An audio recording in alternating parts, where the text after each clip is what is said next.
Para quem não estava aqui no começo do culto, nós estamos hoje com a coroa do Advento. A coroa do Advento, em toda a igreja litúrgica, e nós somos uma igreja litúrgica, ou seja, nós obedecemos, seguimos o calendário litúrgico. O calendário litúrgico vem da igreja primitiva, é uma coroa. Nós estamos no tempo do Advento, são 4 domingos que antecedem o Natal. Ela é circular porque ela simboliza o amor de Deus, que é infinito, não tem fim. E ela possui 4 velas.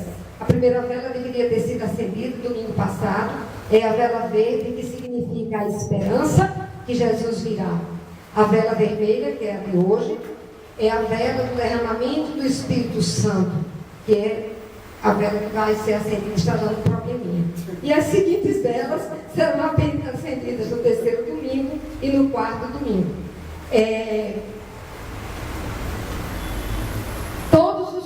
As palavras, nós seguimos um lecionário que está previsto para todas as igrejas litúrgicas. E todas as palavras que antecedem o Natal são palavras de exortação.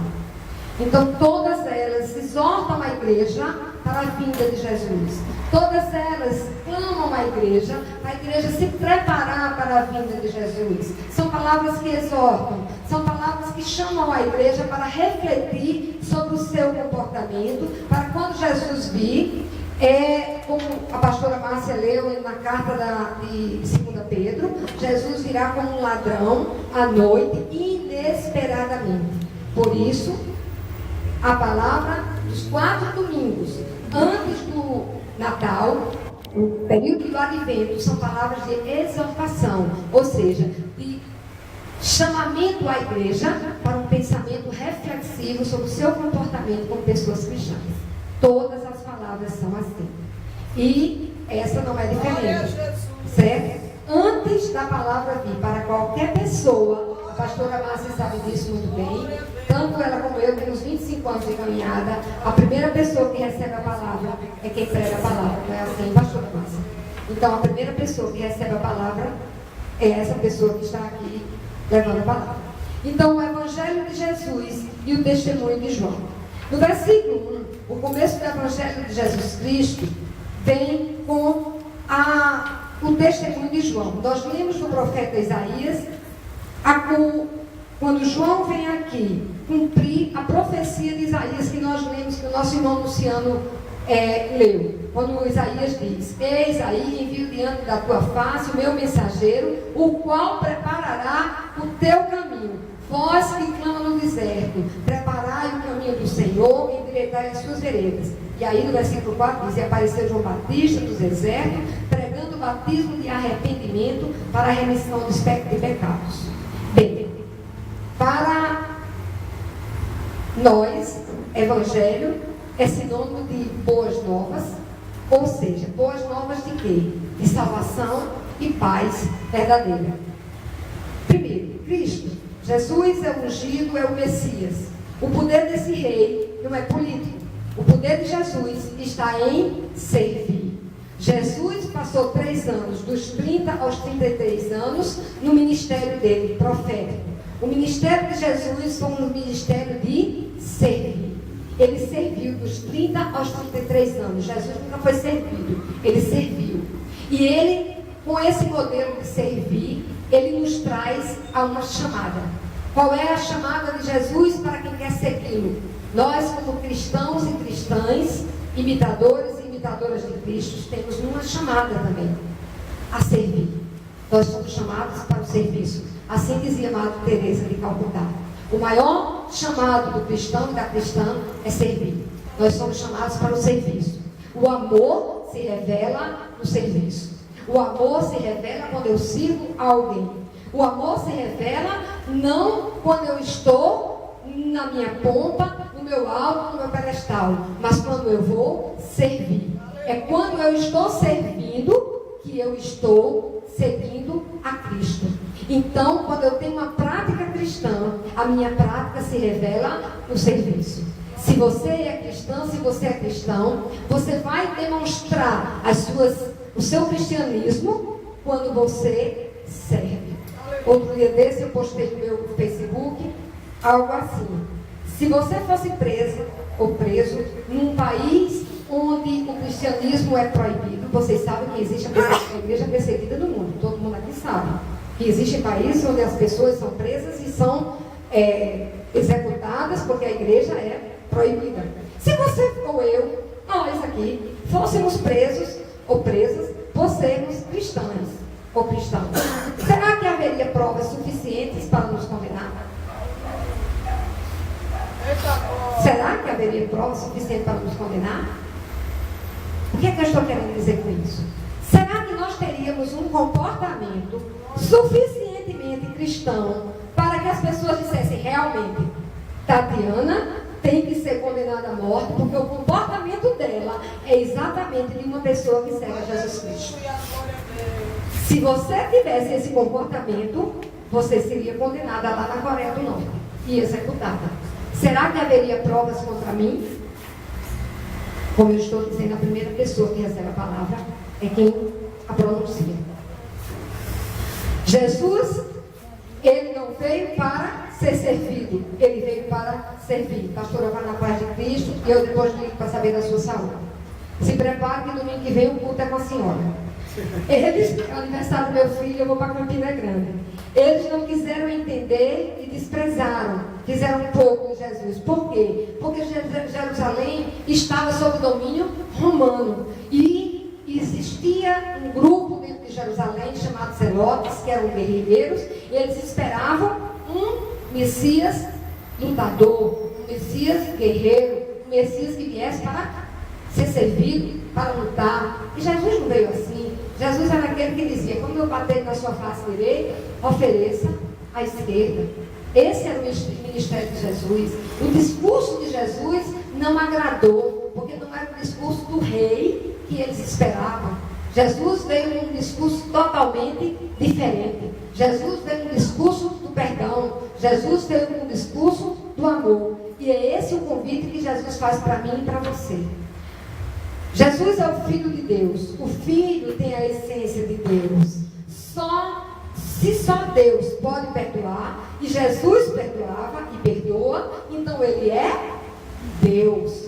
Jesus não é um profeta, Jesus não é um espírito iluminado, Jesus não é um bem-aventurado, Jesus é Deus. Porque se só Deus perdoa pecados e Jesus perdoava pecados, Jesus é Deus.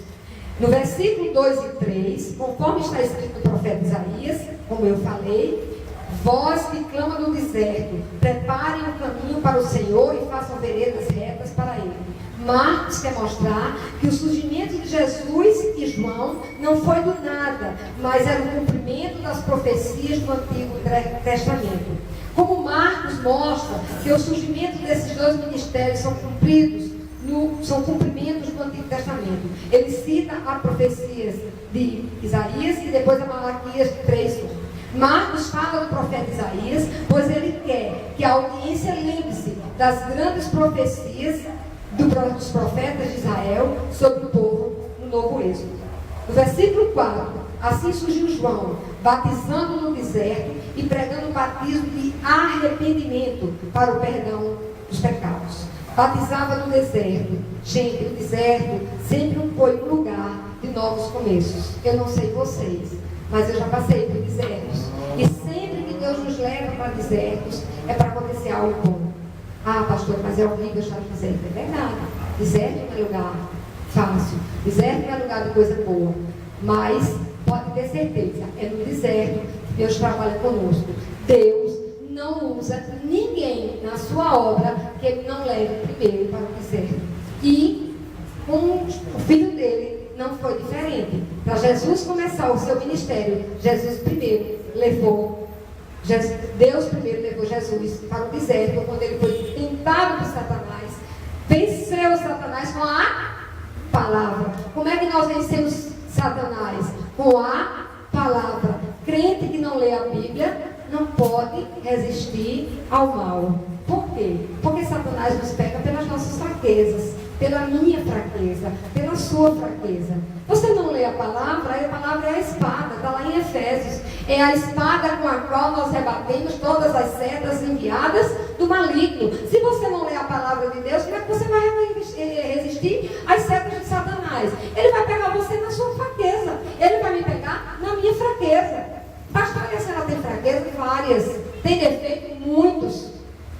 Eu só estou aqui porque esse foi o dom que Deus me deu. Mas o meu valor, eu disse isso na mensagem passada, é igual ao de qualquer outra pessoa dessa igreja. Dei até a comparação com a irmã Érica na semana passada. Eu falei assim, irmã, eu disse, a irmã Érica limpou essa igreja. E esse valor é o mesmo para Deus. Não existe diferença. Porque todo serviço feito com amor para o reino de Deus é maravilhoso para Ele. Porque para Deus importa corações.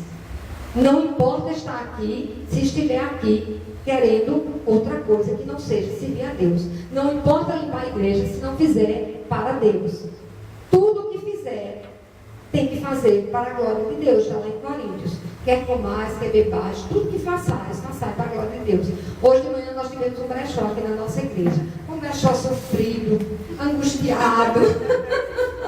Tivemos que montar uma barraca. A gente pensou que era uma facilidade tremenda, foi uma angústia. Eu e Tati começando, depois Deus mandou esses 2 anjos, Érica e Michele. Aí foi mais angústia ainda, aí chegou mais 2 anjos, Dani e Rosa, aí foi um suprimento a 6, depois chegou a pastora Márcia, depois chegou o irmão Everett com o irmão Bruno, e foi um suprimento a 9, e todo suprimento, porque a tenda não se organizava, e começamos a vida no brechó, mas quando eu voltei para casa, eu não pude deixar de agradecer a companheira, meu amor da minha vida, e eu disse, Tati, muito obrigada, você é meu anjo, você me apoia em tudo, obrigada por ter feito tudo tão bem para o brechó. Ela disse, eu não fiz para você. Eu disse, graças a Deus, se você não fez para mim. Ela disse, eu fiz para Deus. Eu disse, glória a Deus, porque você fez para Ele. Que coisa maravilhosa, que ela tivesse essa resposta. Se ela tivesse dado outra, eu tinha ficado muito triste, porque ela fez para Deus.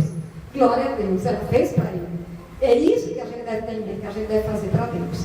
E aí, João estava no deserto, porque deserto é lugar de novos começos. Você está no deserto? Glória a Deus, porque é no deserto que Deus vai trabalhar contigo. Tradição judaica alega Isaías, Abacuque, Miqueias e Joel, que foram para o deserto para protestar contra a corrupção em Judá.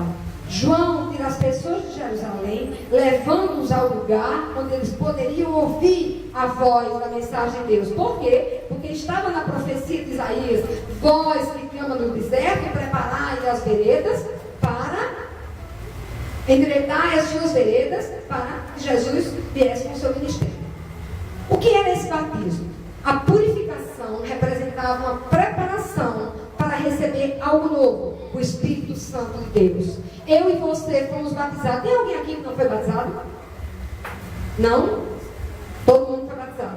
Então, quando nós somos batizados e batizadas, nós recebemos o Espírito Santo de Deus. E quando eu fui batizada quando criança, pastora? Por que as pessoas... Essa igreja batiza crianças? Batiza. Por que batiza crianças? Porque... Quem é mãe aqui? Pronto. Vocês vão esperar seu filho completar 20 anos para saber se ele quer ser alfabetizado ou não? Vai decidir, meu filho, vem cá. Você tem 20 anos, você quer ir para a escola, aprender a ler, escrever e se alfabetizar? Não. Com 20 anos ele vai decidir se vai fazer vestibular, se vai ser educado. Agora, a gente enxerga a criança no corpo de Cristo.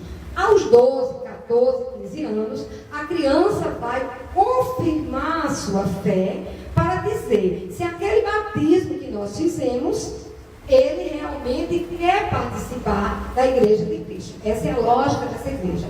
Mas a gente batiza adulto, batiza também. O adulto não foi batizado. A nossa irmã Dani, foi o caso dela, ela não tinha sido batizada. E aí ela adulta disse, eu quero ser batizada. Claro, foi enxertada no corpo de Cristo. Uma igreja inclusiva trabalha tanto com batismo de criança como batismo com adulto. Batiza por aspersão, por imersão, com ambos, porque somos inclusivos. A aspersão tem fundamento bíblico para batizar por aspersão. Tem fundamento bíblico para batizar por imersão? Também. Batizamos com os dois.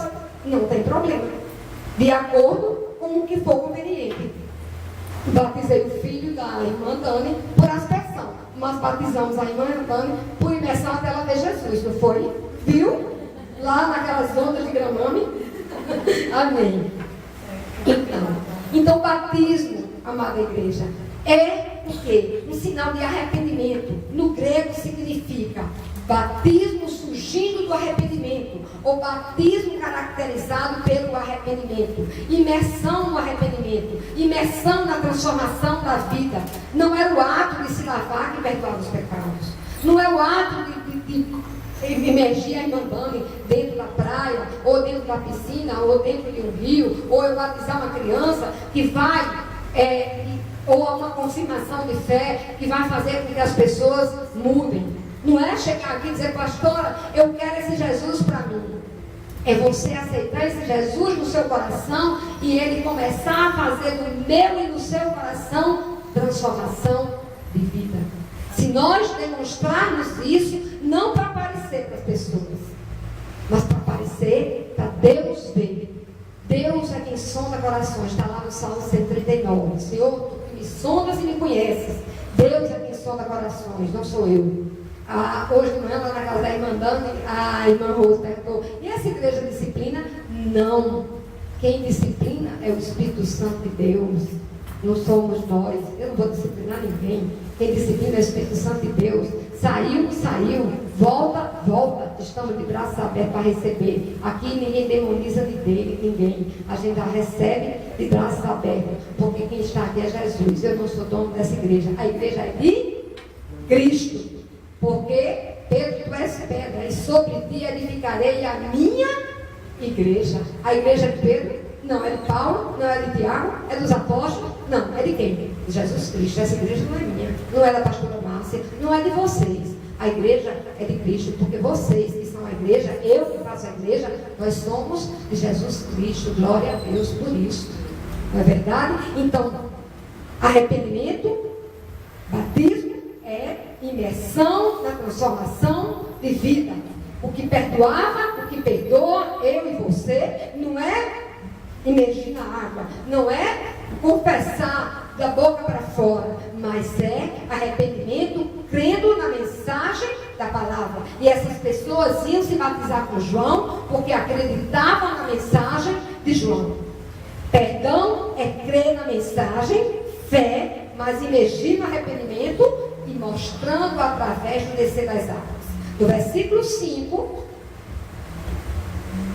saíram a ter com ele toda a província da Judéia e todos os habitantes de Jerusalém, e confessando os seus pecados, eram batizados por ele no rio Jordão. As pessoas confessavam os seus pecados, entraram nas águas e saíam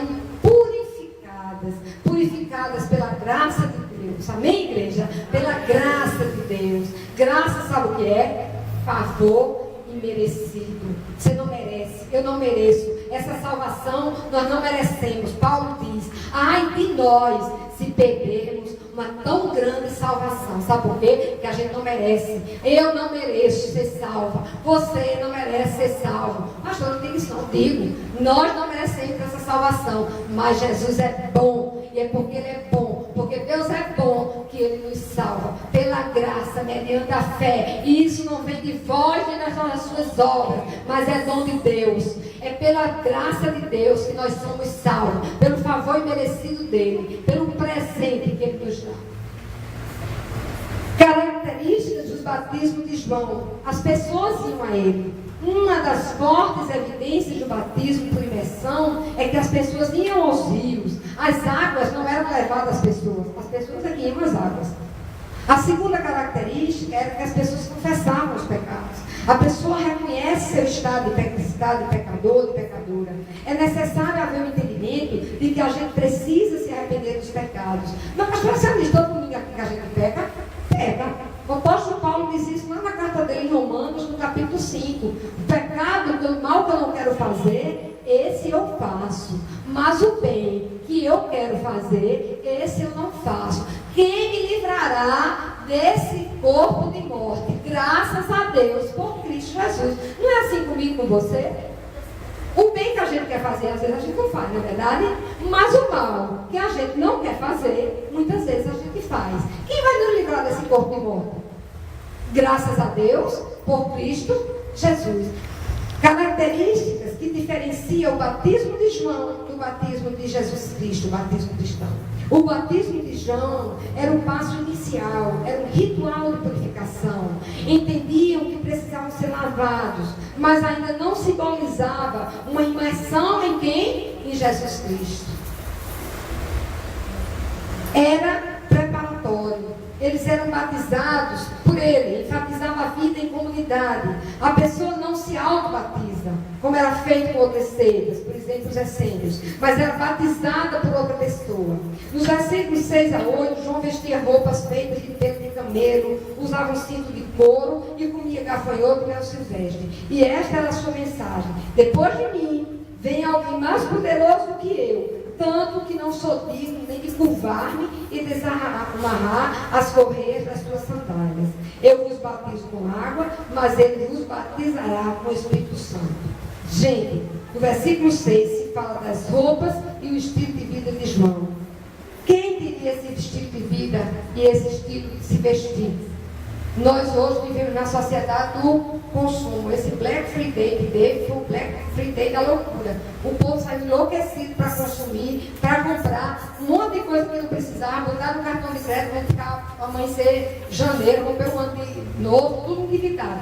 Ia comprar um monte de televisão que não precisava, um monte de coisa que não precisava. Eu não quero nem saber que existe esse Black Friday na minha vida. Porque se eu for, vou com a porcaria que não preciso, quero nem passar por perto. Então, desamarrar a sandália era serviço de escravos, jamais de discípulos, mas não era discípulos. Vamos desamarrar as sandálias, não só de Jesus, mas vamos desamarrar as sandálias uns dos outros aqui nessa igreja. Vamos servir uns aos outros. Vamos esquecer qualquer coisa que não seja olhar na face do outro, olhar na face da outra e ver a face de Cristo. Porque é isso que nós devemos apresentar, a face de Cristo. Mas, pastor, é uma face meio deformada. É verdade, porque nós temos a face do pecado. Mas mesmo com a face do pecado, nós temos a face de Jesus. Eu olho para Michele e eu vejo a face de Jesus. Porque ela está aqui servindo Jesus, ela é cristã. Então eu vejo a face de Jesus nela. Claro, Michele é pecadora. E eu sei disso. Michele olha para mim e sabe que eu sou uma pecadora. Mas ela tem que ver a face de Jesus em mim, mesmo sabendo. Nunca pergunte, Michele, se eu vou lhe decepcionar. Se pergunte, quando ela me decepcionar, o que é que eu vou fazer? Porque todas as pessoas me decepcionam. Na igreja não é diferente. Mas quando as pessoas nos decepcionam, nós temos que ter maturidade para entender que na igreja é lugar de gente doente. Por isso que Jesus disse que ele vinha para os doentes e não para os sãos. Porque os sãos precisavam de remédio. Viu, Ronaldo, Luciano? A gente tem que olhar e ver a face do outro na igreja. Manuel, Cleiton, a face do outro na igreja. Viu, Vanessa? Nessa igreja, a gente precisa ver, Patrícia, a face do outro. A face de Jesus. Mesmo a face um pouquinho deformada de Jesus. Mas é a face do outro que a gente tem que ver. A face da outra. No Antigo Testamento, será que nós, da ICMI, estaremos dispostos a desamarrar as sandálias uns dos outros aqui? É só uma pergunta. Estamos dispostos a servir sem esperar recompensa? Vivemos em relações de troca. A psicologia diz isso. Todas as nossas relações são relações de troca. O que são relações de troca, pastora? É que eu dou algo para a menina, mas eu espero que a menina faça algo de volta para mim. Isso é natural. É natural. Você faz sim, menina. Faz, não seja falsa nem hipócrita. Faz sim. Todo mundo faz isso. Você faz para a Rafaela, espera que a Rafaela faça de volta para você. Ou não faz para a Luciana, espera que o Luciano faça de volta para ele. Quando o Luciano não faz, ele faz bico e fica com raiva. É assim desse modelo. E todo mundo é assim. Porque nós vivemos relações de troca. E é natural. É o ser humano. Entende? Michele faz algo para Yasmin. E aí depois que olha para Yasmin, mas Yasmin, eu fiz isso para você e você não passou por média? Não é verdade? Ou seja, relação de troca. Não tem nada errado não, viu, gente? Está tudo tranquilo. É troca. É troca. Mas com Deus não pode ser. Mas com Deus não. Com nossos semelhantes, sim. Com Deus não. Com Deus, nós temos que dar tudo de nós. As primícias. Por que foi que Caim matou Abel? Porque Abel levava as primícias para Deus. E não eram só as primícias do que ele tinha de material, mas eram as primícias de tudo. É as primícias do teu tempo, é as primícias dos teus dons, dos teus talentos, de tudo que você faz. A irmã Dani deu as primícias dela essa semana. Ela disse, pastora, traga a roupa todo dia do brechó, eu vou lavar, passar e arrumar e etiquetar e botar preço. Isso é as primícias para Deus. Não espere troca, porque para Deus não tem relação de troca. Com você tem, com Deus não. Mas isso é primícia. E Deus se alegra e acha graça em ti por conta disso. Glória a Deus por sua vida. Deus ficou feliz, muito feliz com o que você fez e faz para Ele. No Antigo Testamento, estamos dispostos a servir sem esperar recompensa. No versículo 8, João fala do batismo com água e do batismo com o Espírito Santo. É importante ver essa passagem no contexto do Antigo Testamento. No Antigo Testamento, o batismo por imersão com o Espírito era a marca da nova era do Messias. Quando o novo tempo de salvação seria estabelecido. Está lá no profeta Joel, capítulo 2, versículo 28 a 32. Em Ezequiel, 36, 22 ao 32. Jeremias, do 31 ao 31, 42. Mostra como é superior o ministério de Cristo em comparação ao ministério de João Batista. Aplicações. Marcos mostra que Jesus não é só um bom mestre, um bom professor ou um espírito, uma encarnação mais avançada. Não. Jesus é o Cristo, o tão esperado Messias, que reinará sobre nós. Mas só isso?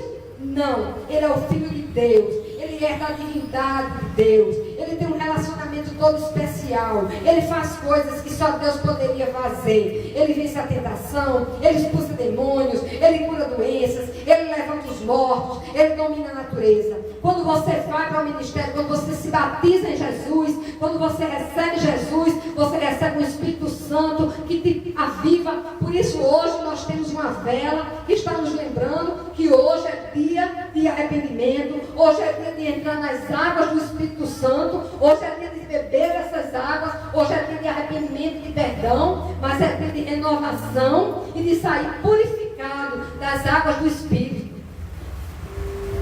A gente necessita de fé na mensagem de Jesus e arrependimento. Largar o estilo de vida antigo para obter perdão. Não podemos nem obtemos perdão através de um ritual ou de boas obras. Paulo vai dizer lá no capítulo 13 de 1 Coríntios, eu posso te dar tudo o que eu tenho e dar de esmola, e isso não vai me servir de nada se eu não tiver amor. E o que é amor? É um coração convertido a Jesus de Nazaré, porque só quem pode botar amor no nosso coração é a fonte de todo amor que existe no universo, que é Deus, que é Jesus. Só Ele veio aqui para nos ensinar a amar. A lei é o Antigo Testamento, mas o Novo Testamento é a graça. Nós não estamos debaixo da lei, nós estamos no tempo da graça. A graça é amor, é favor merecido. Jesus é digno e merece todo o nosso respeito, que nos acheguemos a Ele com a reverência de João Batista.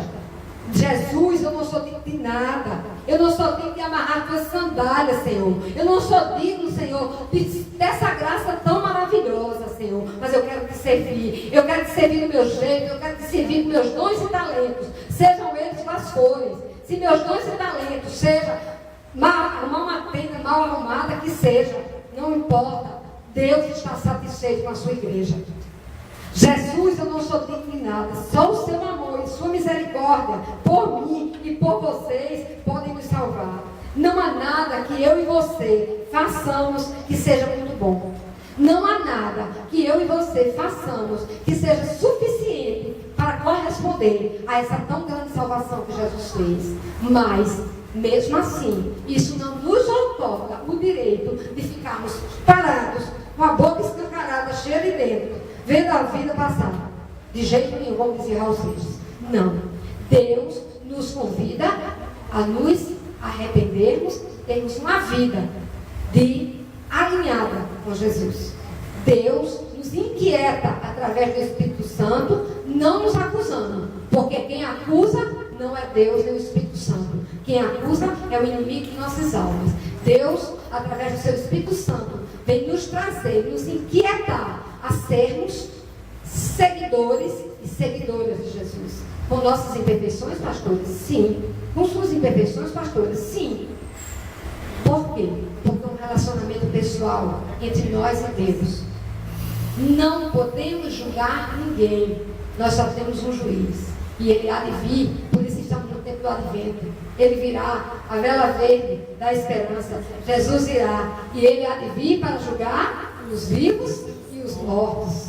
Não olhe o cisco que está no olho do seu irmão. Olha a trava que está no seu olho. Eu olho a trava que está no meu. Não é verdade? Não há nada que eu e você façamos que seja suficientemente bom para receber essa salvação tão maravilhosa. Ela é graça, ela é favor merecido. Porém, devemos ter continuamente, todos os dias, um arrependimento constante, um movimento de arrependimento constante. Senhor, hoje eu me livrei desse pecado, bota fora. Amanhã vem outro. E assim a gente vai numa caminhada para a santificação. A gente recebeu Jesus? Ótimo. Mas a gente tem que caminhar para se santificar. E essa santificação é um processo. E é um processo onde a gente tem um senso crítico. Não sou eu que vou disciplinar, não sou eu que vou falar. É a tua consciência, é o Espírito Santo de Deus que traz consciência do pecado, da justiça e do juízo. Não vai ser ninguém nessa igreja que vai apontar ninguém como A, B ou C. É o Espírito Santo que vai te iluminar. Preciso reconhecer e conhecer Jesus. Precisamos reconhecer e conhecer Jesus, pois dele vem um sentido para as nossas vidas. Que nós entremos nas águas do Espírito, que nós entremos nas águas purificadoras de Deus, para que Jesus possa causar inquietação no meu e no seu coração, para que a gente possa mergulhar nessas águas, nesse rio de água viva, nesse rio que brota do trono de Deus, e que a gente possa sair inquietadas, para ter uma vida em consonância com a fé que nós dizemos ter em Cristo Jesus de Nazaré. Amém? Amém. Vamos louvar.